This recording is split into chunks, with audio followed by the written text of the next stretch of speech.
Hello there guys, my name is Stephen, this is Phil Delves alongside me, back for another kit review. We reviewed United's kit this weekend and also Ajax's away kit. Today we've got this kit from Borussia Monchengladbach. We have to review it because look how mad it is. It looks like a fan's made this really, doesn't it, in terms of the design. It's so weird, but it's so interesting. But don't forget, if you are a fan of football kits, we're reviewing absolutely loads of kits, so make sure you hit that subscribe button so you don't miss a single kit review. Right, Phil, what do you make of this kit? This kit, I think, is a fantastic concept. They've gone for the kind of pyro-inspired or sort of flare, smoke-inspired. Yeah, I think PUMA, I guess, are following a kind of classic take on looking at the sort of stadium culture as an inspiration.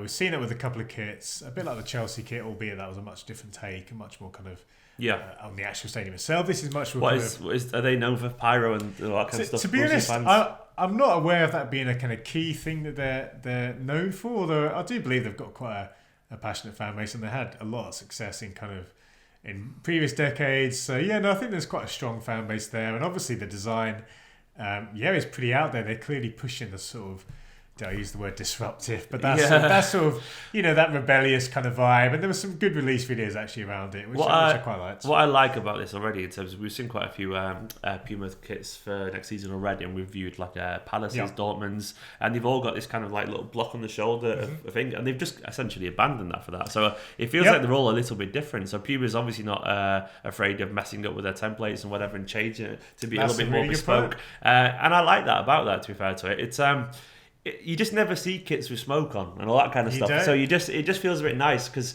we did yesterday the Ajax kit, which was just like a great example of a very good template kit in terms of it's something that just feels so familiar to look at. It's very rare that you see something and go, this just feels a bit different, because you just don't see stuff like this very often. You don't, and that's a really good point. And just to quickly jump back on what you were saying about the Puma template, you're exactly right, and it's really good to see Puma. There's still one or two elements, but even the way, so for example, the back of the shirt, which had this kind of almost Nike style patch on the back, they've blended that in white, so it's not in a contrasting colour, so it looks a bit different. Like you say, they don't have the block of colour.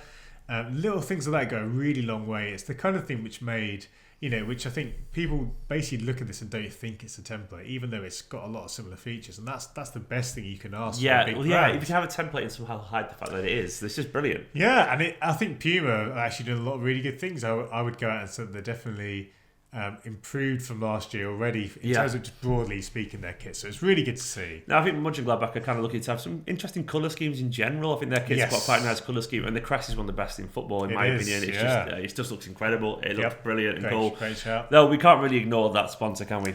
No, and it's a sponsor. I mean, they've had it for 10 years, and I was looking back actually on their kits. And is that the colour scheme of the actual sponsor as well in general? Yeah, I believe that's the kind of, they've had that colourway for all the time, and it's a shame, because I think I have seen it as a sponsor. I'm sure I've seen it on another kit, on another team, but perhaps not. I mean, it is growing on me a little bit the more I look at it in general. I kind of ignore it.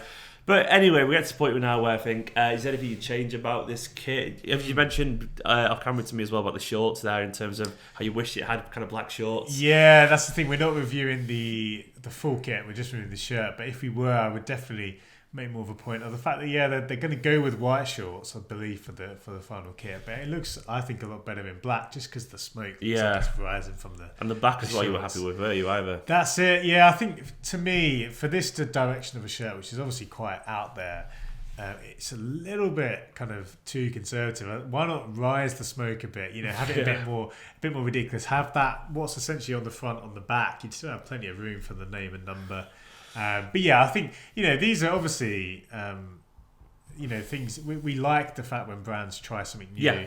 So even though there's a few points to improve, it still says gotta give Puma some credit here, really, haven't they? Because we've reviewed 3 of their kits so far, and they all feel very different, which is nice. Yep. Even though obviously there's elements of the same thing, but they've done a good job here, and it's kind of fun. It feels like something I've not seen for a while. It's kind of fresh, but it isn't perfect. I think we'd say that in general. Agreed. Now, pulling up our kit rankings here, which we've been doing recently, we've obviously got 2 entries from the Bundesliga. They've got Dortmund on 80, Bayern Munich on 84, Ajax the current standard bearers, and Juventus propping up the table with their atrocious kit. You can check out all those, by the way, over on our channel. But where does this one come in, Phil? Is it going to challenge the current German elite? Yeah, I think it's funny, because I do really like the concept of the shirt, but I do think in terms of rating it, it's probably going to fall a bit like the table in terms of the top two. I think are going to stay there. Mönchengladbach pushing Dortmund very close. How close? How tall is talking? Yeah, I don't think it's going to go in the 80s. It's just I'm going to give it a 79, and that's not to say that. Yeah, that's a good score. I think it's still a good score. Yeah. Yeah, we need to remember that obviously I have been quite generous in a lot of my early ratings, but I do think that it's fair to say anything above a 70 has something about it. We've had some good shirts so far, haven't we, in general? Anyway, guys, that is our review of the Mönchengladbach shirt. We had to review that when we saw it because it's really, really nice, really interesting. Don't forget, you can check out the Dortmund and Munich kit reviews as well. They'll be on the screen after I finish talking if you want to go and check that out. And there's all those kits on the rankings table as well that you can go and watch over on our channel. Make sure you hit that subscribe button if you're a fan of kits and us talking nonsense about them in general. Make sure you like this video. Let us know in the comments what you make of this shirt. My name is Stephen, this is Phil, and enjoy the rest of your weekend.